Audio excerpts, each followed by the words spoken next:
자, 신명기 3장. 오늘은 3장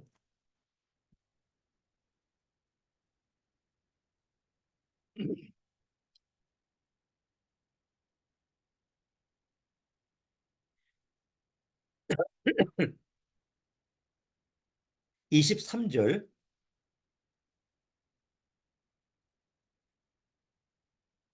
23절서부터 끝절까지. 신명기 23장, 23장의 3장 23절서부터 끝절까지 천천히 한번 같이 읽어보겠습니다.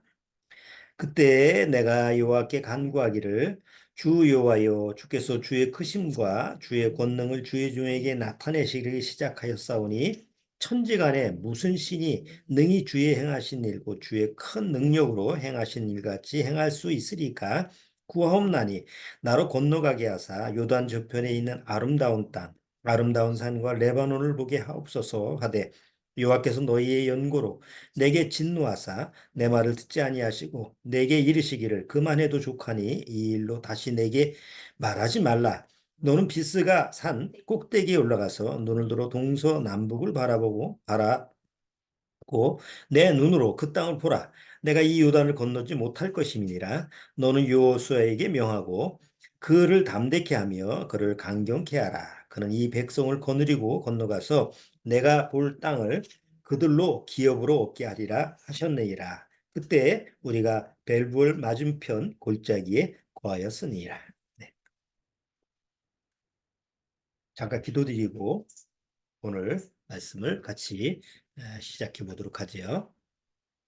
하나님 아버지, 감사합니다. 이 마지막 때 정말 하나님은 여러 가지 세상에서 이루어지는 환경적인 면, 뭐 기후적인 면, 또 정치적인 면, 전쟁, 또 기근, 지진, 이미 2000년 전에 예수님이 우리에게 마지막 때 이런 일이 일어날 것이라고 하는 것을 예언하신 것처럼 우리 눈에 목격하게 하심으로 말미암아 정말 마지막 때가 가까이 왔다라고 하는 것을 우리에게 항상 계시해 주시는 줄 아옵니다.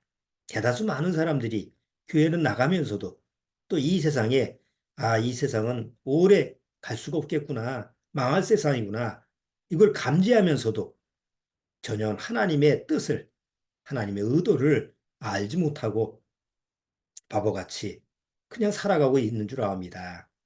우리도 자칫 잘못하면, 구원받지 못했다면 그런 거대한 사망의 그 물줄기에 휩쓸려 갈 수밖에 없는 줄 아옵니다.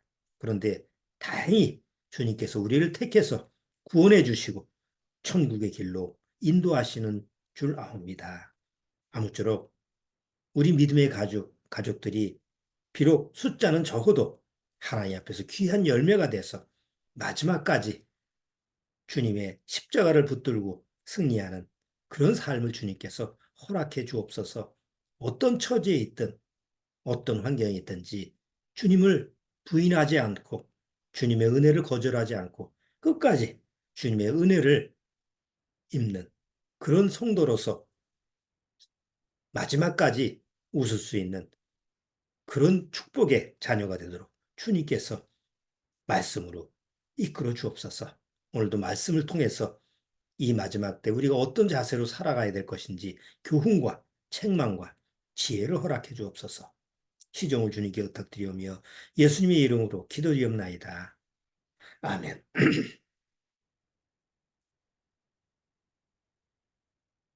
오늘 신명기 3장 끝부분입니다. 이제 모세가 하나님 앞에서 간구하는 장면이 나타나는데, 지금 우리가 본문 읽었던 것처럼 모세가 간절히 마음속에서 뭘 원하죠? 가나안 땅에 들어가기를 원합니다. 모세의 삶을 여러분들이 다 아시다시피 40년 동안은 애굽에서 거의 왕의 그런 왕자로서 그런 혜택을 입고 살다가 결국 하나님의 부르심을 받고 이제 광야에 나가서 40년 동안 하나님의 훈련을 받죠. 그리고 80세 때 하나님의 명령에 따라서 이스라엘 민족을 애굽에서 인도해 옵니다. 그래서 출애굽 해서 이스라엘을 이제 가나안 땅으로 인도하는 과정이 나머지 40년입니다. 그래서 지금 모세의 나이가 이제 120살입니다. 40년, 40년, 애굽의 40년, 그다음에 이제 애굽에서 40년 동안 하고 광야에서 40년 동안 훈련받고 그다음에 이스라엘 민족을 애굽에서 인도해서 가나안 땅까지 인도해 가는 그러니까 하나님의 그 이스라엘을 이끌어가는 그런 그 지도자로서의 40년. 그래서 이제 120년을 이렇게 살아왔어요. 모세가 광야 생활을 하면서 40년 동안 뭐 이스라엘 민족을 이끌어가면서 마음에 고통이 심했죠. 뭐 말을 잘 들어먹어야지. 뭐 불평불만에다가 원망에다가 심지어는 모세를 죽이려고 할까지 모세 아론을 돌려쳐서 죽이려고 하기까지 그런 그 대적을 받으면서도 모세의 마음속에서는 가나안 땅에 들어가는 거예요, 소원이. 그렇잖아요. 하나님이 약속한 그 가나안 땅에 가나안 땅을 보고 거기에 발을 딛고 예, 그것이 이제 모세의 뭐 유일한 소망이에요. 그런데 중간에 그 무리바라고 하는 데에서 사건이 더 물을 내는 이제 모세가 실수를 하죠.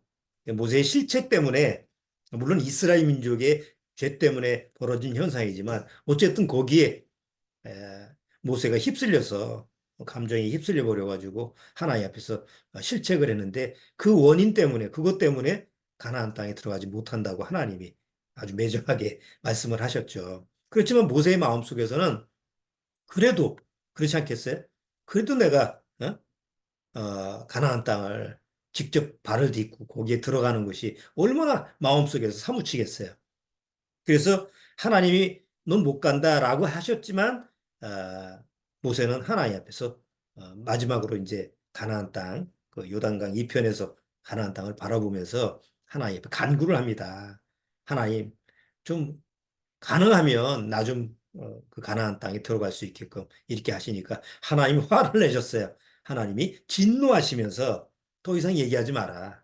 너는 여기까지니까. 그래서 하나님이 매정하게 거절을 하고 그리고 대신 어, 산에 올라가서 느보산이라는 데 올라가 가지고 가나안 약속의 가나안 땅을 전체적으로 쫙 보여주는 그런 은혜를 허락하신 장면이 여기서 이제 신명기 3장에서 보게 됩니다. 자, 왜 오늘은 그 모세가 하나님 앞에서 어떤 인물이에요? 사실 성경에서는 모세처럼 하나님 앞에서 온유한 자가 없었더라.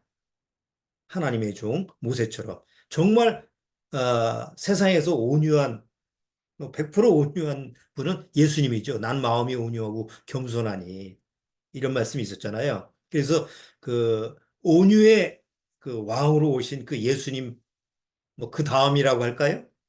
성경에서 인정해 준 사람이 모세예요. 지면에서 이 세상에서 모세처럼 온유한 자가 없다. 온유한 자라는 건 우리가 세상 뜻풀이로 온순하고 마음이 순하고 뭐 화도 안 내고 이런 게 아니죠. 온유라고 하는 것은 하나님 앞에서 100% 순종하는 사람. 전적으로 하나님의 말씀에 100% 순종할 수 있는 사람이 온유라는 단어예요. 근데 모세가 거의 예수님처럼 그렇게 온유한 사람으로서 하나님이 인정한 사람이죠. 그리고 모세의 삶을 쭉 보면 하나님 앞에 전적으로 순종하는 모습을 계속 보여주잖아요. 모세가. 자, 그런데 그 모세 같은 이런 사람이 위대한 이 하나님의 도구가 정말 가나안 땅에 들어가기를 너무 마음에서 사모해서 하나님 앞에 간구를 하면 우리가 육신적으로 생각하면 좀 한번 들어주실 만도 한데 왜 그 매몰차게 그거를 거절하셨을까? 넌 안 돼. 너 여기서 끝이야. 하나님이 진노하시면서 더 이상 말하지 마라. 왜 그러셨을까? 이제 그런 부분에 대해서 오늘 한번 같이 한번 살펴보려고 해요. 거기서 이제 하나님의 성품을 우리가 알아야 되고 그리고 그 하나님의 성품은 우리가 하나님 앞에 구원받고 순종하는 사람으로 살아가는데 굉장히 중요한 부분입니다. 우리가 이제 신명기를 보면서 계속 순종이라는 단어를 얘기하는데 그럼 순종이라는 단어에 대해서 우리가 어떤 마음의 바탕을 가지고 있어야 되느냐. 빌립보서에 여러분 다 아시다시피 너희는 이 마음을 품으라. 곧 예수 그리스도의 마음이라고 했잖아요. 그럼 그 마음이 무슨 마음이냐? 그 마음 안에 온유한 마음이.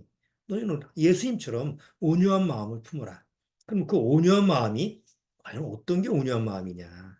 이런 부분을 우리가 오늘 모세를 통해서 한번 살펴보려고 하는 거예요.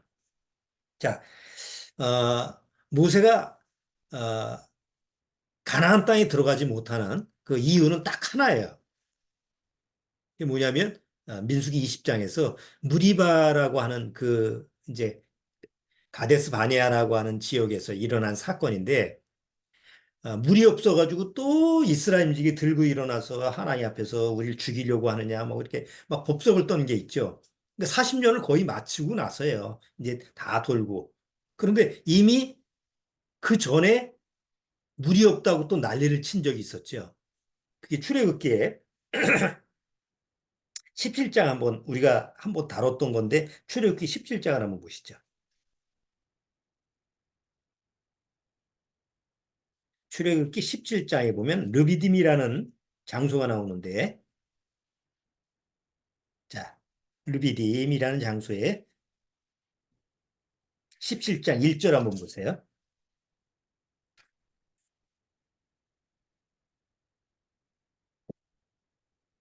출애굽기 17장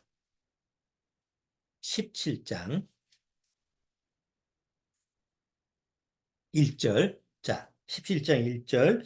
이스라엘 자손의 온 회중이 여호와의 명령대로 신 광야에서 떠나 그 노정대로 여정대로 행하여 르비딤의 장막을 쳤으나 백성이 마실 물이 없는지라 백성이 모세와 다투어 가로되 우리에게 물을 주어 마시게 하라. 모세가 그들에게 이르되 너희가 어찌하여 나와 다투느냐 너희가 어찌하여 여호와를 시험하느냐 거기서 백성이 물에 가라매 그들이 모세를 대하여 원망하여 가로되 당신이 어찌하여 우리를 애굽에서 인도하여 넣어서 우리와 우리 자녀와 우리 생축으로 목말라 죽게 하느냐 모세가 여호와께 부르짖어 가로되 내가 이 백성에게 어떻게 하리이까 그들이 얼마 아니면 내게 돌질하겠나이다 여호와께서 모세에게 이르시되 백성 앞을 지나서 이스라엘 장로들을 데리고 하소를 치던 내 지팡이를 손에 잡고 가라 내가 거기서 호렙산 반석 위에 너를 대하여 서리니 너는 반석을 치라 그곳에서 물이 나리니 백성이 마시니라. 여기서 르비딤이라는 장소에서 물이 없어서 막 난리를 치니까 하나님이 그래 거기서 반석을 쳐라. 르비딤에 있는 반석을 쳐라. 그리고 나서 그 장소를 하나님이 다시 뭐라고 명령을 했냐면 무리바다. 하나님을 시험하다라는 뜻이에요. 무리바라는 그 뜻이. 그래서 무리바다라고 해서 그 지역 민족을 또 정해줘요. 이름을. 그러니까 너희들이 하나님 앞에서 원망하고 하나님을 대적했던 장소니까 잘 기억하라라는 뜻으로 바로 무리바다라고 하는 것을 거기서 말씀을 해주시는 거죠. 그때 이제 하나님의 명령대로 반석을 몇 번 쳤다고요? 한 번 쳐서 한 번 쳐서 물이 내려왔어요. 그런데 요 사건이 성경에서는 무슨 의미를 얘기하느냐면 그 반석은 예수님을 상징하는 거예요. 반석을 쳐서 물이 나오는 거. 그 반석을 쳐서 물이 나옴으로 말미암아 모든 사람이 생명수를 얻는 것처럼 바로 예수님이 십자가의 죽음으로 말미암아 다 영생을 생명을 얻는다라고 하는 모형적인 메시지예요. 물론 그것이 구약 시대의 사람들은 알 수가 없었죠. 이 신약에서 풀어진 한번 보시죠. 고린도전서 10장 여기 손잡고 고린도전서 10장을 한번 보시죠.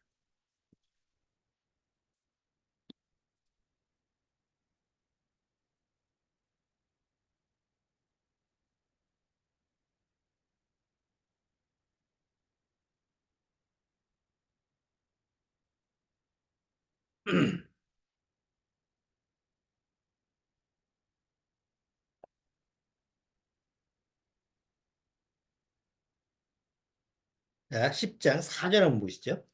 10장 4절. 자, 10장 3절서부터 같이 한번 읽어보죠. 다 같은 신령한 식물을 먹으며 다 같은 신령한 음료를 마셨으니 이는 저희를 따르는 신령한 반석으로부터 마셨음에 그 반석은 곧 그리스도시라. 그러니까 구약은 신약으로 풀어야 되죠. 그러니까 신약이 이것이 없었을 때는 구약에서 아니 반석을 쳤는데 한 번 쳤는데 그것이 왜 한 번을 쳤을까? 그게 풀어지지 않는 거죠. 그냥 하나의 말씀이니까 한 번 쳤구나. 그렇게 해서 이제 성경에서 구약의 그 내용이 이스라엘 민족한테는 계속 읽혀지는데 신약으로 읽으면서 아, 그거는 예수님의 모형이었구나. 그래서 한 번 쳤다라는 것은 예수님이 한 번 십자가에서 죽는 것을 상징하는 거구나.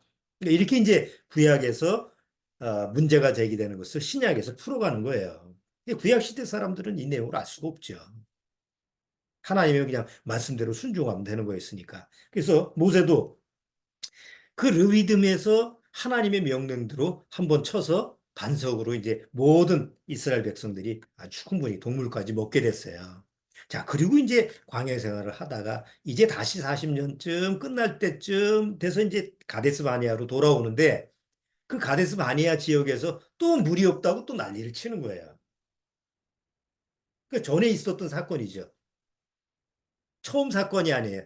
똑같은 일이 똑같이 벌어진 거예요. 장수만 다르죠. 그때 이제 자 민수기 20장 이것도 봤던 건데 한번 다시 한번 확인해줘. 민수기 20장으로 가서 민수기 20장.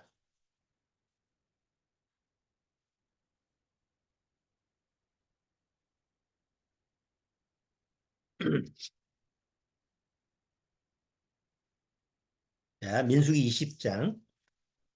자, 1절부터 제가 읽어볼게요. 민수기 20장 1절. 정월에 이스라엘 자손 곧 온 회중이 신광야에 이르러서 백성이 가데스에 고하니 미리암이 거기서 죽음에 거기 장사하니라.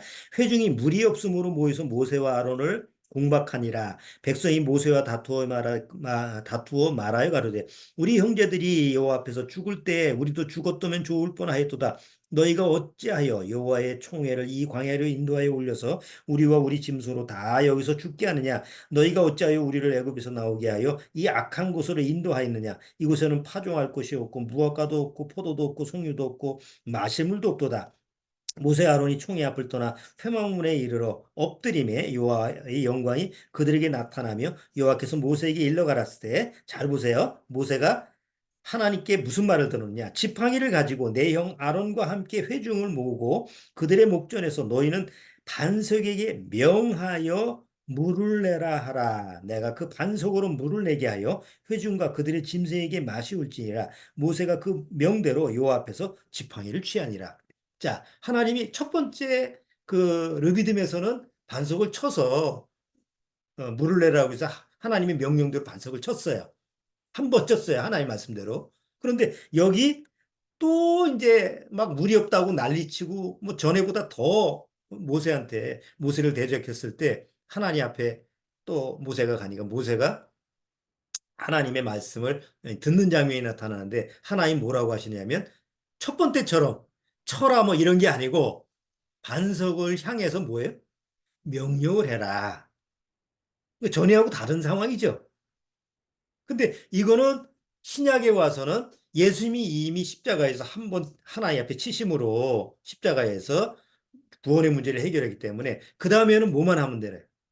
하나님의 말씀만 하면 그게 풀어지게 돼 있는 거예요. 예수님이 십자가의 죽음 때문에 그 길이 열린 거예요.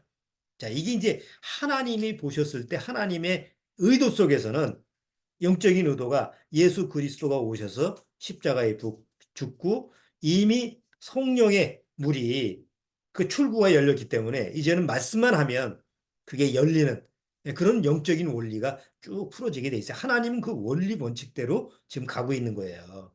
물론 모세는 이 내용을 뭐 알았는지 몰랐는지 그건 모르겠지만 어쨌든 복음이라고 하는 부분에 대해서 이렇게 풀어지진 않았을 거예요. 우리처럼. 성경이라고 하는 게 신약 성경이 없었으니까. 자, 그런데 10절에 보면 모세가 이 하나님의 말씀을 제대로 소화를 못해요. 그럼 지금 뭐만 모세가 가득했냐면 모세가 그냥 분이 가득한 거예요. 우리가 그렇죠. 우리가 아이들 키울 때 한 번 처음 잘못했을 때는 그냥 넘어갈 수 있잖아요. 어, 얘가 뭘 모르니까 이렇게 예를 들어서 집에 있는데 엄마 지갑에다가 엄마 지갑을 훔쳐서 거기서 돈을 훔쳐가서 뭘 사 먹고 뭘 샀어요. 뭐 게임을 하고 그랬어요. 그 들켜서 그냥 혼을 냈어. 응? 너 다시는 이랬다가는 너는 이제 쫓아낼 줄 알아. 근데 나중에 가서 또 엄마 지갑을 뒤져가지고 또 돈을 훔쳐가서 게임해가지고 그 두 번째 일어나면 그 다음에는 엄마 마음이 어때요? 뒤집어지죠. 이성이 없어지지. 이 처음에는 봐줄 수 있지만 두 번째는 이거 고의성 있는 거예요, 이거는. 고쳐지질 않은 거니까. 이건 막 화가 나는 거니까 그 화에 대해서 뭐 어떻게 이 제지가 안 될 거 아니에요. 막 우리가 그런 경험을 하듯이 모세도 그런 마음 상태인 것 같아. 아니, 옛날에 물이 없을 때 끊임없이 하나님 앞에서 하나님이 다 해주셨다는 것을 그들이 경험을 했는데도 불구하고 또 물이 없기 때문에 또 이렇게 대적을 했을 때 모세는 마음속에서 하나님의 말씀보다는 자기 이제 육의 감정. 아, 이것들이 그냥 정말 못쓸 놈이네, 이거. 그렇잖아요. 우리도 그런 마음이 더 지배적으로 있었을 거예요. 그래서 자, 10절 보세요. 모세가 어떤 반응을 나타내는 거 보세요.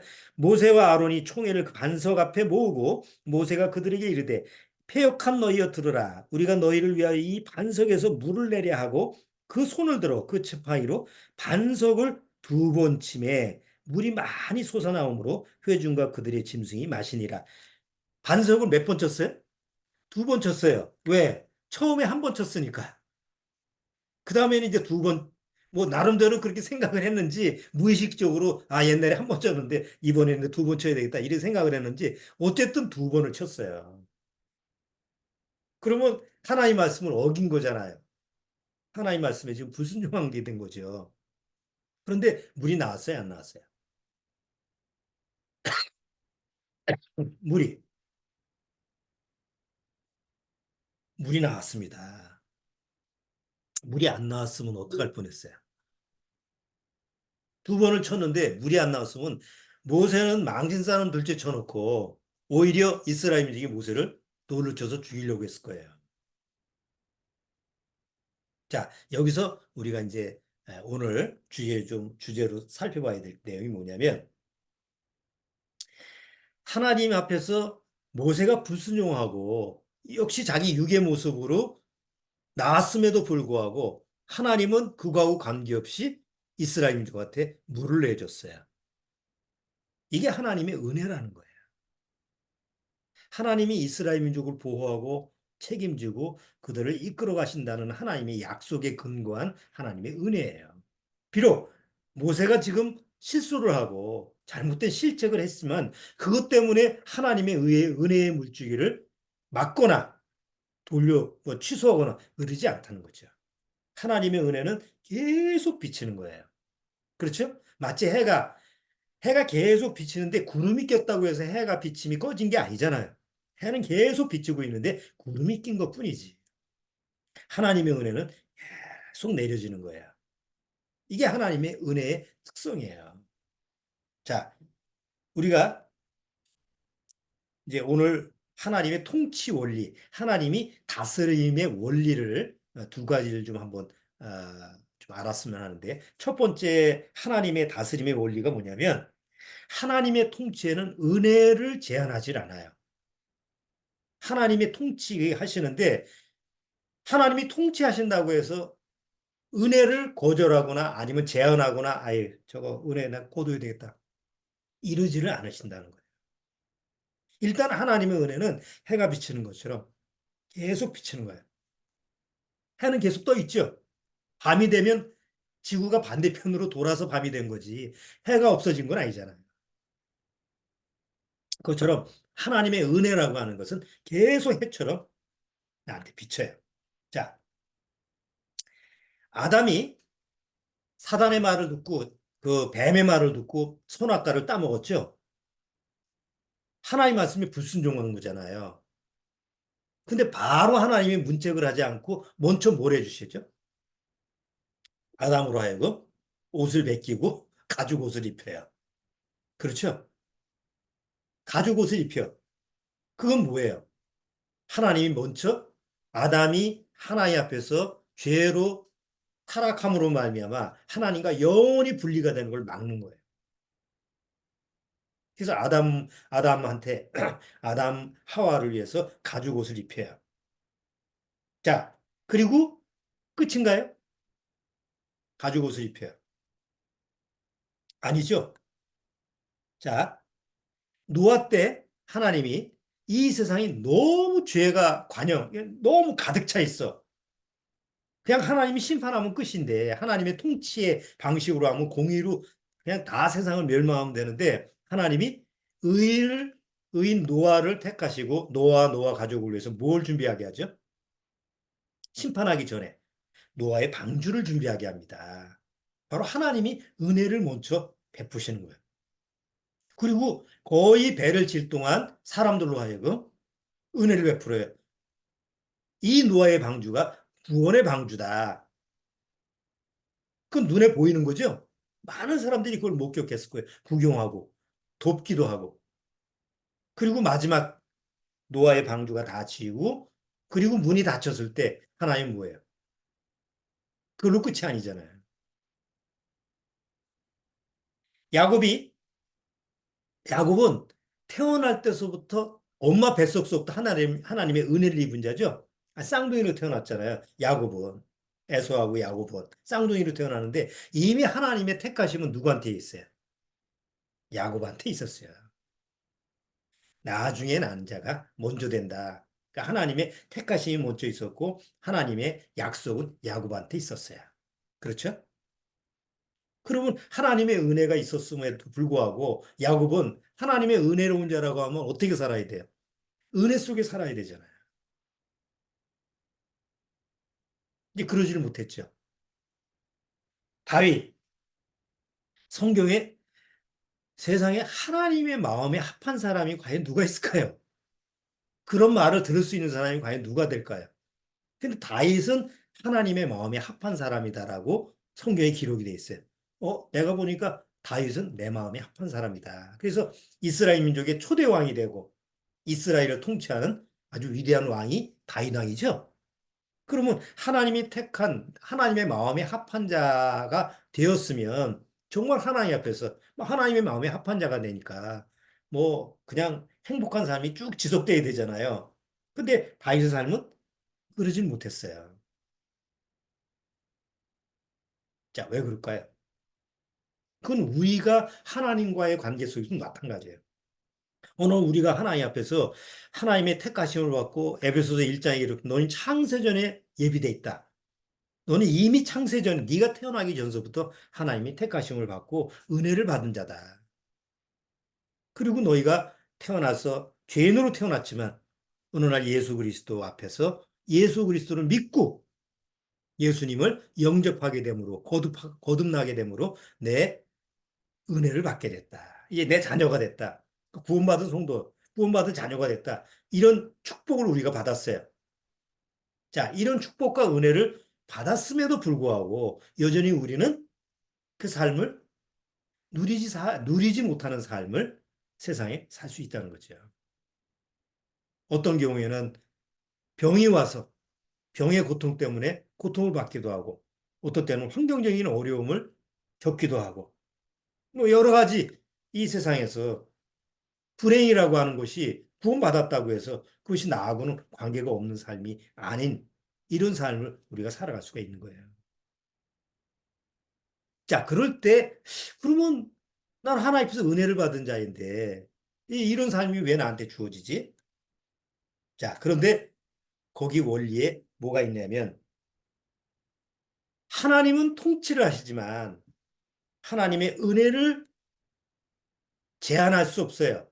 하나님의 은혜를 막을 수 없어요. 그러니까 하나님이 통치하신다고 해서 하나님의 다스리시는 그 원리에 하나님의 은혜를 제한하거나 아니면 하나님의 은혜를 뭐 막거나 이럴 수는 없어요. 그렇죠? 자, 그렇다고 해서 불이나 악이나 죄라고 하는 것을 그냥 넘어가거나 봐주거나 아니면 그런 부분에 대해서 하나님이 난 몰라 무시하는 그런 것이 없다는 거예요. 하나님의 통치에서는. 그러니까 하나님의 은혜와 하나님의 통치는 우리의 삶에 복합적으로 이루어지는 두 바퀴지만 이 은혜와 통치라고 하는 원리가 하나님 앞에서 어떻게 적용되느냐라고 하는 것을 잘 알아야만이 우리가 구원받고 신앙생활 하는데 사실은 문제가 없는 거예요. 자, 아담. 하나님 말씀에 불순종한, 그러니까 선악과를 먹지 말라고 했음에도 불구하고 뱀의 말을 듣고 먹었어요. 근데 하나님은 먹었기 때문에 바로 내치는 게 아니라 아담한테 뭘 제공하죠? 아까 가죽옷이라고 하는 것을 은혜를 제공해서 가죽옷은 뭐의 모형이에요? 예수님의 모형이죠. 예수님이 나 대신 죽는 희생동물의 그런 모형적인 모습으로 바로 우리한테 은혜를 주는 모형이잖아요. 그래서 아담은 은혜를 입었어요. 아담과 하와는. 은혜를 입었지만 그 하나님 앞에 불순종한 대가로 어디서 쫓겨났어요? 에덴 동산에서 쫓겨난 거예요. 에덴 동산에 쫓겨나서 그 다음에는 너희는 이마에 땀이 흘려야 먹고 산다는 수고의 법칙. 이 세상에서 너한테 죄 짓기 전까지는 불순종하기 전에는 이 세상이 너희한테는 모든 축복의 장소였지만 이제는 저주의 장소가 돼서 너희한테 가시덤불과 엉겅퀴를 줄 거다. 세상이. 이게 하나님의 통치라는 거예요. 그걸 하나님, 왜 하나님 이런 거 줬습니까? 할 수가 없죠. 왜? 누구의 결과 때문에 그런 거예요? 아담과 하와의 죄의 결과, 불순종의 결과 때문에 감당해야 되는 거예요. 노아가 하나님의 그 은혜로 말미암아 노아의 방주에 탔죠. 근데 노아의 방주에 은혜에 타지 않는 사람, 은혜를 거절하는 사람의 그 나머지는 다 어떻게 됐어요? 예외 없이 물의 심판으로 다 죽임을 당하는 게 하나님의 통치예요. 그러질 않고 그냥 믿지도 않고 하나님의 은혜를 감사하지도 않는 사람을 어중이 떠중이 다 노아의 방주에 태웠다고 생각해 보세요. 이건 완전히 이건 무너지게 되는 거죠. 하나님의 질서가 무너지게 되는 거예요. 그래서 하나님의 통치는 인간의 죄나 인간의 어떤 악에 대해서 그거를 무시하거나 그냥 넘어가거나 적당히 봐주는 것은 있을 수가 없어요. 야곱, 하나님의 택하심을 받은 그런 사람에도 불구하고 또 야곱이 자기 꾀로 형을 속였다가 이제 집을 나가죠. 삼촌 라반의 집으로 가는 그 나갈 때 부엘세바라는 데에서 돌베개 메고 자잖아. 우리 찬송가 맨날 부르잖아. 돌베개 메고 잠 갔습니다. 돌베개 베는 그 부엘세바에서 하나님이 야곱한테 뭐라고 그래요? 천사가 사다리를 타고 오르락내리락 하다 하면서 그 꿈을 꾸면서 하나님이 너를 책임지고 내가 너를 보호해 주겠다 약속을 하죠. 자, 그렇게 하나님의 은혜를 야곱한테 주었음에도 불구하고 야곱의 삶은 뭐라고 그래요? 야곱이 나중에 바로왕 앞에 어? 그 요셉이 사는 그 애굽으로 가가지고 바로왕 앞에서 안수를 해주면서 뭐라고 그래요? 내 지나온 험악한 세월이 예? 내 삶이 너무나 험악하다고 얘기하죠.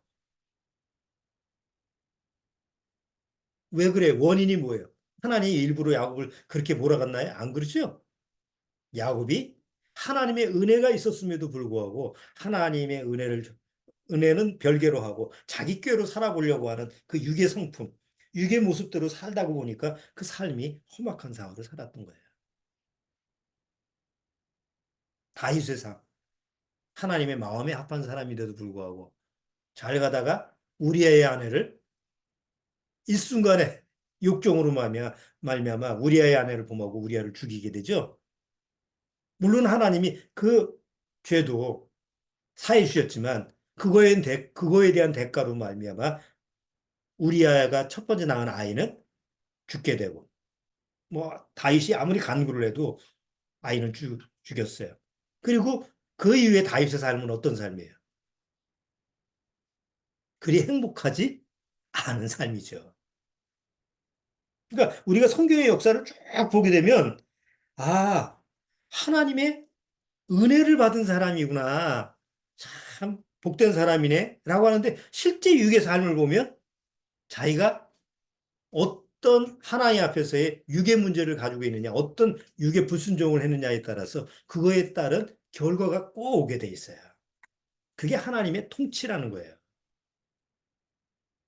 근데 사람들이 어떤 착각을 하냐면, 물론 구원받고 나서도 그렇겠지만, 구원받지 못한 일반 세상 종교인들은 그냥 교회 나가서 하나님 앞에 빌면 무조건 다 하나님 앞에 용서해 준다라는 그런 개념. 그렇죠? 그러니까 그 죄에 대해서 무감각해지고, 그리고 죄에 대해서 안일해지는 그런 모습을 갖게 되는 거예요. 그런데, 하나님이 통치라고 하는 것은 하나님의 은혜를 받았음에도 불구하고 죄에 대한 대가나 죄에 대한 결과에 대해서는 그것이 나한테 영향을 미치는구나. 예, 그렇게 하나님의 통치의 다스림의 원리가 있기 때문에 함부로 우리가 살 수가 없는 거예요. 구원받고 나서. 그렇죠? 만약에 이런 하나님의 통치의 원리가 없다고 한다면 구원받고 나서 성경에 나온 것처럼 이제 내 죄사함 받았으니까 마음대로 죄 져도 되겠네. 이런 식의 논리가 성립이 되는 거죠. 그러면 구원받고 나서 또 죄 지면 하나님이 그거에 대해 심판하십니까? 아닙니다. 이미 구원받고 나서 우리의 과거, 현재, 미래 모든 죄는 다 어떻게 됐어요? 용서함을 받았어요. 죄사함을 받았어요. 그럼 미래의 죄까지도 하나님이 바로 내 영혼을 책임지시고 내 나의 모든 죄를 예수님한테 십자가에서 감당했기 때문에 난 더 이상 죄에 대한 심판을 받을 필요가 없어요. 이게 하나님 앞에서 구원이라는 거죠. 자, 그럼에도 불구하고 하나님의 통치는 나한테 적용되는 거예요. 만약에 네가 구원받았음에도 불구하고 네가 하나님 앞에서 은혜를 받았음에도 불구하고 또 육으로 살아간다면 또 육신적인 삶으로 또 치우친다고 한다면 그 결과는 너한테 결코 좋지 않다. 그래서 그 원리를 갈라디아서에서 딱 한마디로 뭐라고 얘기하셨냐면 뿌린 대로 거두리라라고 말씀하시는 거예요. 여러분 많이 들어보셨죠? 예? 갈라디아서 한번 보시죠. 6장 7절.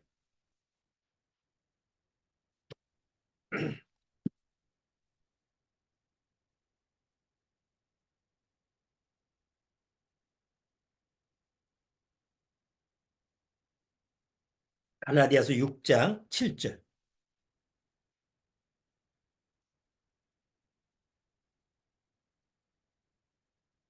자, 갈라디아서 6장 7절.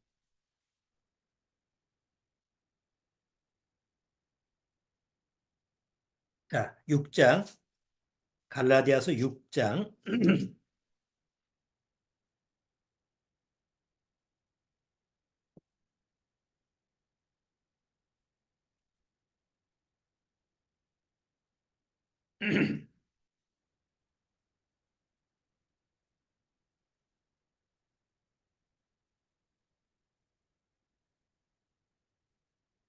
자, 찾으셨죠? 갈라디아서 6장 6절부터 제가 읽어볼게요. 가르침을 받는 자는 말씀을 가르친 자와 모든 좋은 것을 함께 하라. 스스로 속이지 말라. 하나님은 만물이 여김을 받지 아니하시나니 사람이 무엇으로 심든지 그대로 거두리라. 자기의 육체를 위하여 심는 자는 육체로서부터 썩어진 것을 거두고 성령을 위하여 심는 자는 성령으로부터 영생을 거두리라. 여기 뿌림의 법칙을 설명을 해줘요. 자기가 뿌린 대로 거두게 돼 있다. 육체를 위해서 육신의 씨를 뿌리면 반드시 육신의 열매를 맺게 되고 성령을 뿌리면 성령의 열매를 맺게 돼 있어요. 이 법칙은 이 세상에서도 안 없어져요. 변함이 없어요. 제가 텃밭을 가꾼 지가 경험이 벌써 10년 차가 넘는데 아, 주로 심는 게 이제 호박, 가지, 애호박, 가지, 뭐 오이, 고추, 뭐 이런 정도, 뭐 깻잎 이런 정도예요. 이게 모종을 심어요. 자, 여태까지 제가 텃밭을 읽으면서 오이 모종을 심었는데 거기서 가지가 난 적은 없었어요. 애호박을 심었는데, 애호박을 심은 데에서, 아니, 왜 여기서 오이가 열리지? 이런 적이 한 번도 없었어요. 고추 심은 데 고추가 열려야지. 거기서 토마토가 열려. 이런 법이 없었어요. 뿌린 대로 거두는 법칙이에요. 하나님의 창조의 원리예요. 아무리 요새 뭐 유전자를 변형시켜서 법석을 쓴다고 해도 그렇게 뿌리면 그대로 나오게 돼 있어요. 여기 갈라디아에서 하나님이 나를 만홀히 여기지 말라. 하나님을 만홀히 여기지 말라라는 얘기 뭐냐면 하나님의 통치하심은 뭐 내가 은혜를 줬다고 해서 그 죄나 그 악이나 이런 부분에 대해서 내가 봐주거나 넘어가거나 그렇게 소홀히 여길 수 있는 그런 하나님이 아니라 이거예요. 아우, 큰일 났네, 그러면. 하나님 앞에서 뭐 꼼짝 못하고, 죄 안 지려면 그냥 하나님 앞에서 아무것도 하지 말아야 되겠네요. 이런 게 아니고, 마음의 자세가 하나님 앞에서 하나님을 살아계신 하나님으로 항상 여겨야 된다는 거예요. 여기서 만홀히 여긴다는 게 뭐예요? 하나님을 우습게 여기는 거예요. 하나님을 소홀히 여기는 거예요. 마치 아이가 부모를 우습게 여기는 것처럼 그런 행동을 막 하잖아요. 그러면 안 된다는 거죠. 그래서 그걸 경계로 해서 구약 성경이 기록된 거예요. 세세하게. 한번 생각해 보세요. 모세가 아까 신명기를 기록한 민수기, 출애굽기를 기록한 게 다 모세예요. 모세가 기록을 했을 때 자기의 실수, 자기의 실체, 자기가 이런 건 난 숨기고 싶어. 자서전을 쓸 때 자기가 아주 치욕적이고 자기가 숨기고 싶은 것도 있을 거 아니에요. 그런 거 빼놓을 수 있는 거 아니에요? 근데 모세는 민수기나 신명기나 이런 내용 보면 자세히 자기가 실책한 거 하나님 앞에서 그 두 번씩 하나님이 말씀만 하라고 그러는데 두 번씩이나 쳤다라는 걸 세세하게 기록을 해요. 그리고 그걸 하나님 앞에서 간구를 해서 나 좀 가나안 땅을 좀 보고 싶어요. 근데 하나님이 거절했다. 이런 것까지 세세하게 썼어요. 왜 그랬을까요? 우리에게 교훈을 주기 위해서. 다윗은 우리아의 아내 그 정말 아무도 모르는 일이에요. 그거 무덤까지 가져갈 수 있는 비밀이에요. 그럼에도 불구하고 하나님은 성경에서 다윗의 그 실책을 낱낱이 기록하게 해요. 얼마나 창피스러운 일이에요. 지금까지 모든 사람들이 수많은 사람들이 그걸 읽는데 그런데 그럼에도 불구하고 세세하게 그 내용을 쓰는 거예요. 왜? 바로 하나님의 통치하심이라는 것은 아주 뭐 적당히 넘어가고 이런 게 하나님의 통치의 원리가 아니에요. 그런데 우리가 다행스럽게 생각하는 것은 그런 하나님의 100% 통치하심이 있음에도 불구하고 그 전에 뭐가 있다고요? 하나님의 일방적인 항상 은혜가 있다라는 거죠. 그러니까 그런 은혜가 우리한테 있기 때문에 그 은혜를 입은 자는 하나님의 통치하심에 대해서 그냥 아멘하고 이게 내가 뿌린 씨로 내가 이 결과를 맞게 되는군요. 그렇잖아요? 구원받은 성도가 예를 들어서 우리 임자매님 지금 요양병원에서 누워 계세요. 이제 뼈가 굳어가지고 다리하고 팔이 굳어가지고 꼼짝 못하고 움직이지 못해요. 몸이 근지러워도 긁지를 못해.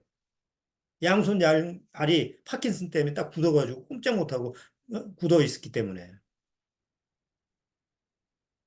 그러면 그런 상황을 보고 하나님 무심하시지 왜 그렇게 할 수가 없잖아요.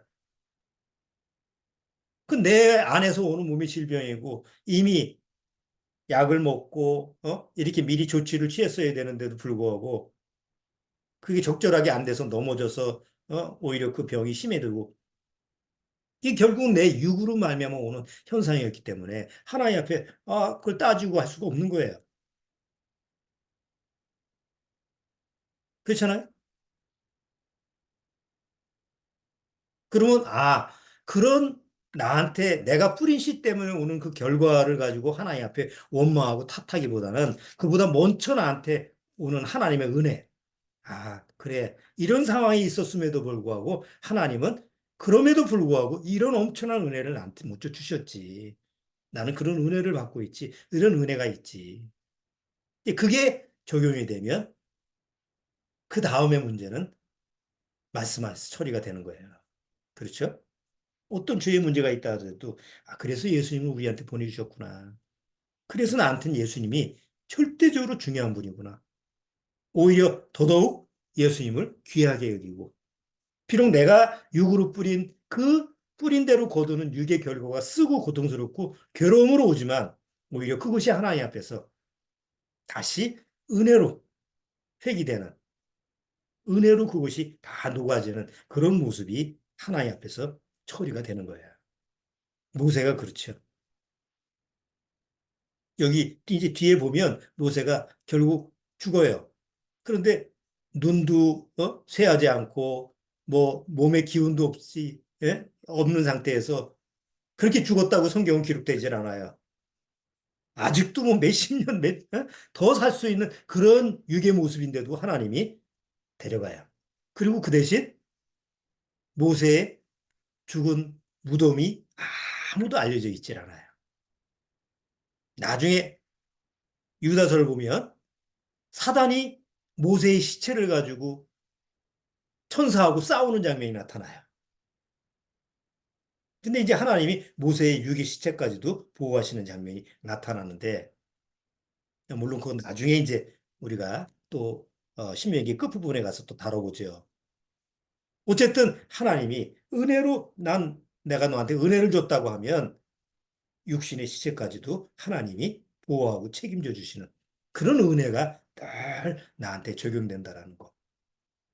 우리가 성경을 통해서 누누이 확인하고 배워야 돼. 귀중한 교훈이라고 생각합니다.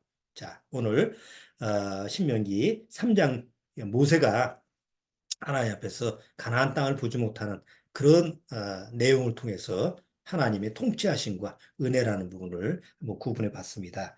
한번 여러분들도 우리의 삶 속에서 과연 하나님 앞에서 내가 여러 가지 위기의 문제가 있고 여러 가지 문제가 있지만 그게 하나님의 원리대로 뿌린 대로 거두는 그 법칙이 있다라는 것을 잘 마음속에서 적용을 해서 아 그렇구나.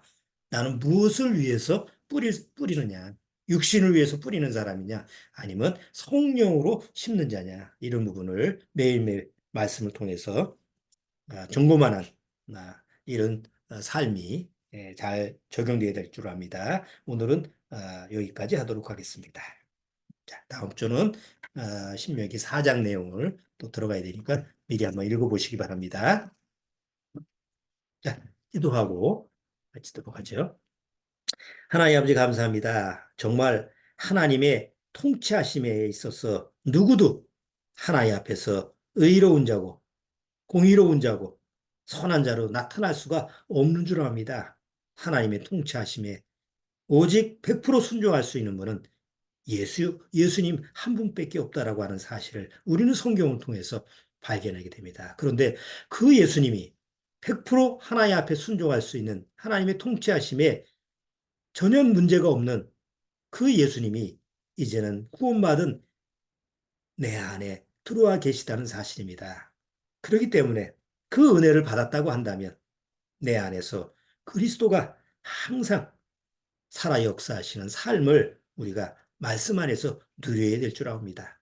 아무쪼록 우리 구원받은 심령들, 우리 구원받은 가족들 마음속에서 항상 하나님의 이 은혜의 통치에 자기를 맡길 수 있는 그런 지혜로운 사람이 되도록 주님께서 축복하여 주옵소서. 예수 그리스도의 이름으로 축원하옵나이다. 아멘. 자, 마치도록 하겠습니다. 자, 일주일 동안 또 한 주 동안 잘 생활을 하시고, 자,